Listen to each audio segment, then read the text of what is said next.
House Sagafi Liberty Home Mortgage, and what are we talking about today? 3 things to know before you go look at your first house. If you're a real estate agent, you want to share this on your page and educate your home buyers on this, okay? It doesn't matter where in the United States you are. As a matter of fact, there's real estate shortages worldwide. So even if you're down under in Australia, you probably want to do the same setting of expectations for people buying houses. Anyway, 3 things to know before you go look at houses, okay? Number 1, you might have to offer more money than the house is listed at, okay? So if the list price is $250, you might have to go $260, $270, $280, $290, $350. I don't know. This is why you use a real estate agent, okay? The agent will pull the sales in the area. They will see where the market is, period, end of story, okay? That's why I use an agent, but I have videos on that. But that's why you have to subscribe to my YouTube page, pay attention to these videos, and watch them and take notes and things like that, okay? Number 2, understand this, okay? The more things you ask the seller for, the less likely it is that your offer gets accepted, okay? I'll give you an example. You go in as the buyer and you say, I want you to pay my closing cost, okay?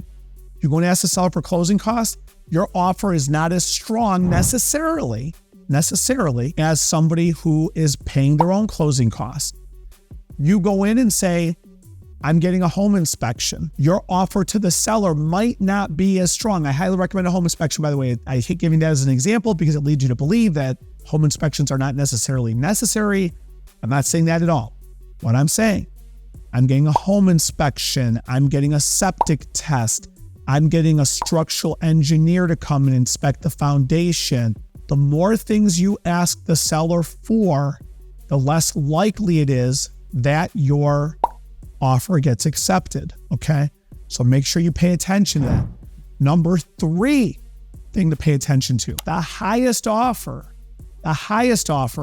is not necessarily always the best offer. Now, I'll give you an example. Let's pretend you are a veteran and you're going VA. VA is no money down, it's 100% finance. Let's pretend that the list price is $300,000. And let's say you go in at $350. List price is $300, you go in at $350. You're not gonna find this out, by the way, but there's 10 other offers. There's an offer for $270 that's cash. There's an offer for $290 that's cash. There's an offer for $310 that's conventional with 20% down. There's an offer for $330 that's conventional with 20% down, and the buyer says, I will cover any shortage that exists on the appraisal, okay? The term that's been brought that about is the appraisal gap. Those are the offers. And then here you come at $350. $350, no money down. That means this house has to appraise at $350, okay? The list is $300. The house has to appraise at $350. You need it. Meanwhile, you're going against somebody who offered $320, okay? $30,000 less, but that person's putting down 20%. They're putting down $64,000. I mean, their loan is only for $260 or whatever it is mathematically. And they say, hey, we got even more money. So if this thing appraises short, we can even cover any shortages beyond that. If you're the seller, $320 is almost a lock because they're willing to cover anything. $350, you need that thing to appraise. What happens if it appraises at $300, for example? Keep that one in mind, by the way. It's listed at $300 for a reason.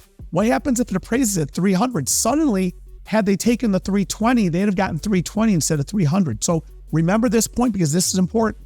The highest offer is not always the best offer, okay? The highest is not always the best. That's an extremely important aspect. And what I'm going to do for you now, because I do that when I do these types of videos, I'm going to do bonus round. We are into bonus round time, okay? I'm going to give you a 4th one before you go look at a house. Get pre-approved. Talk to a lender. I lend in 45 states.